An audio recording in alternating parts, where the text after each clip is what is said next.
أعوذ بالله من الشيطان الرجيم.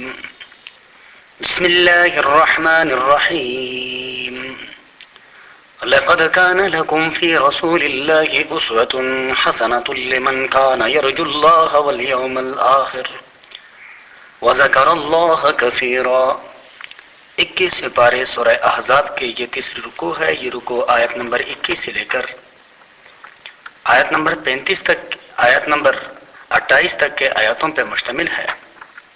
اس رکوع میں اللہ تبارک و تعالی مسلمانوں کو اپنے انفرادی اور اجتماعی معاملات میں حضور نبی کریم صلی اللہ علیہ وسلم کی پیروی کرنے کا حکم دیتا ہے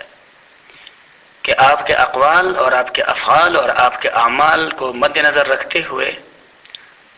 ہمیشہ اس سے رہنمائی حاصل کی جائے، اور جن کاموں کے کرنے کا اللہ کے رسول نے فرمایا ہے انہیں کیا جائے، اور جن کاموں سے اللہ کے رسول نے منع کیا ہے اس سے اپنے آپ کو باز رکھا جائے، اس لیے کہ اللہ کے رسول تمہارے لیے ایک نمونہ ہے، ایک سمپل ہے. اللہ تبارک و تعالیٰ کا ارشاد ہے، لقد کان لکم، یقیناً ہے تمہارے لیے، فی رسول اللہ صلی اللہ علیہ وسلم میں، اسوۃ حسنۃ، ایک بہترین نمونہ، لمن کان یرجو اللہ، ہر اس کے لیے جو امید رکھتا ہے اللہ کی، والیوم الآخر، اور آخرت کے دن کی، وذکر اللہ کثیرا، اور جو اللہ تبارک و تعالیٰ کو یاد کرتا ہے بہت سارا، کثرت کے ساتھ.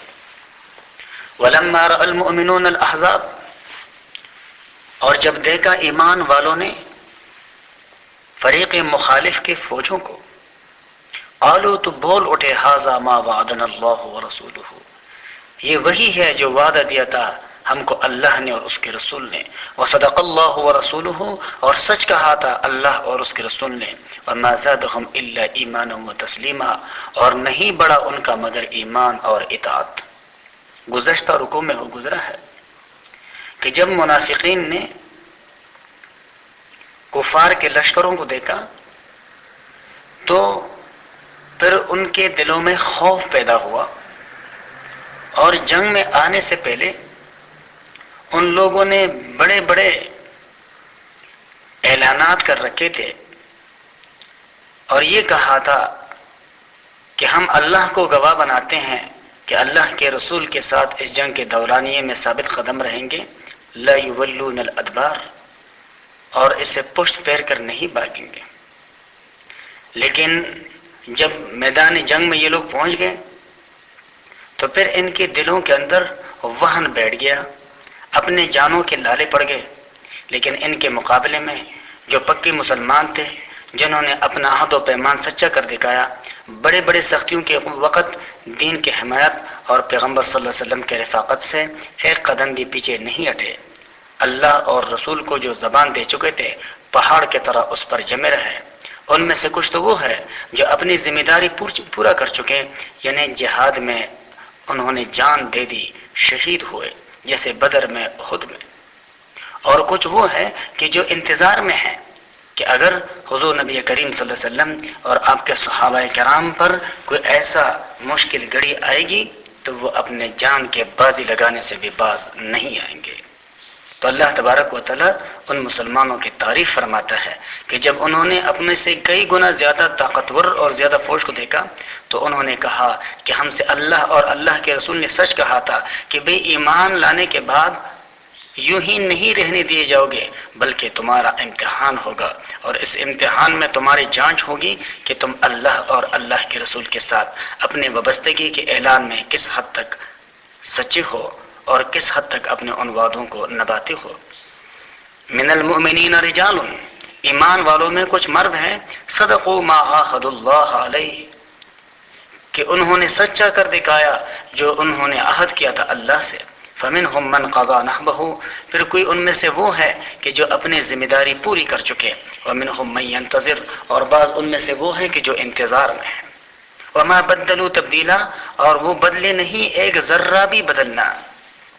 لیجزی اللہ الصادقین بصدقہم، تاکہ بدلہ دے اللہ سچوں کو ان کے سچ کا، ویعذب المنافقین، اور تاکہ عذاب کرے منافقوں کو انشاء اگر وہ چاہے، او یتوب علیہم، یا اللہ تبارک و تعالی ان پہ رجوع کر دے.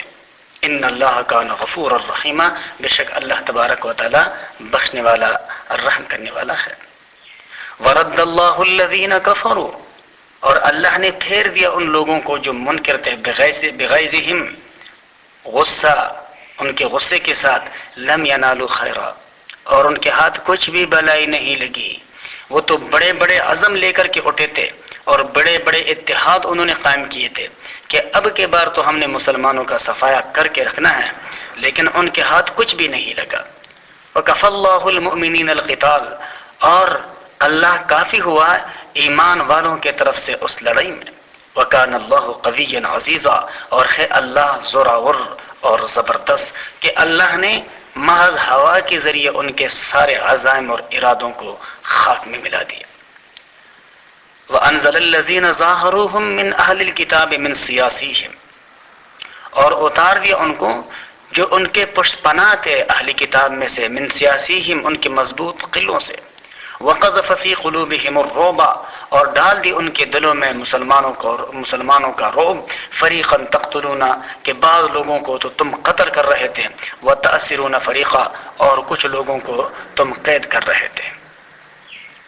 یہودی بنو قریظہ کا ذکر ہے۔ یہ مدینہ کے مشرقی جانب رہتے تھے اور یہاں پر ان کا ایک مضبوط جنگی قلعہ تھا۔ ان کے ساتھ مسلمانوں نے جنگ نہ کرنے کا معاہدہ کیا ہوا تھا، لیکن اس جنگ احزاب کے موقع پہ ان کا ایک سردار تھا حیی ابن اخطب، ان کو اغوا کر دیا گیا، اور ان کے اس اغوا کے تحقیق کیے بغیر انہوں نے مسلمانوں پر الزام لگا کے مشرکین مکہ کے مدد کے لیے وہ لوگ کمر بستہ ہو گئے اور آگے آئے۔ جب اللہ تبارک و تعالیٰ نے ان سارے فوجوں کو نامراد لوٹایا، حضور نبی کریم صلی اللہ علیہ وسلم اور صحابہ کرام اپنے اپنے ٹھکانوں پہ واپس آئے تو حضور نبی کریم صلی اللہ علیہ وسلم غسل کے لیے تشریف لے گئے۔ اب حضور نبی کریم صلی اللہ علیہ وسلم اپنے چہرے ہی کو دھو رہے تھے کہ اتنے میں احادیث میں آتا ہے کہ حضرت جبریل علیہ الصلوۃ والسلام تشریف لائے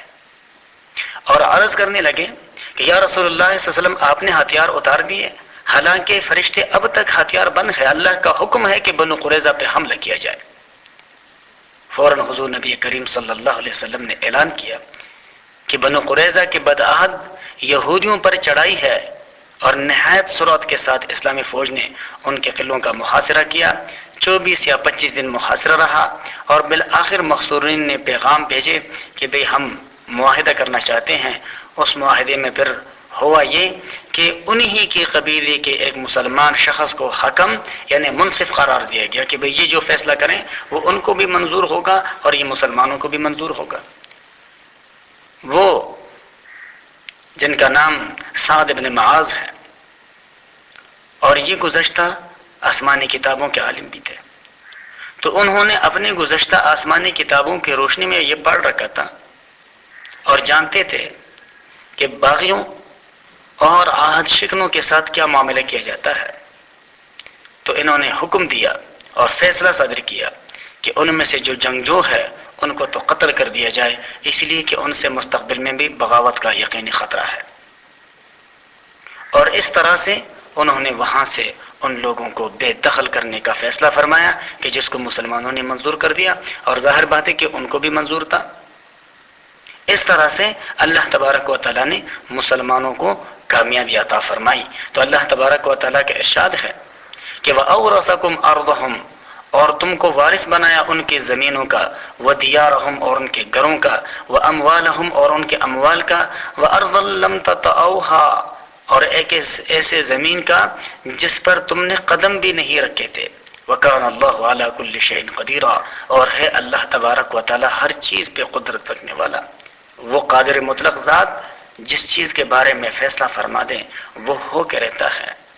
وآخر دعوانا ان الحمد للہ رب العالمین۔